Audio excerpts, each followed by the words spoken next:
మొదట నా సన్నిధిలో ఎలా బ్రతికావు? ఏం లేకపోయినా నన్ను ఆరాధించావు కదా తల్లి, ఏమి లేకపోయినా నన్ను స్తుతించావు కదా, ఒక్క పూట తిని ఒక్క పూట తినకుండా నన్ను ఆరాధన చేసావు కదా. ఇప్పుడేమైంది? ఇప్పుడు ఎందుకు వచ్చింది నీకు ఆ స్థితి? ఇప్పుడు నువ్వు నా మీద ప్రేమను ఎందుకు తగ్గించావు? నాకెందుకు దూరం అవ్వడానికి ఇష్టపడుతున్నావు?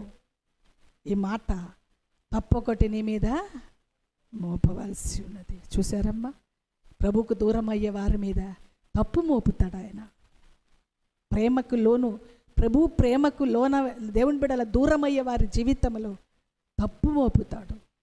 తప్పిపోయిన కుమారుడు, దేవుని బిడ్డలారా, తప్పిపోయిన కుమారుడు తండ్రి దగ్గరికి వచ్చిన తర్వాత దేవుని బిడ్డలారా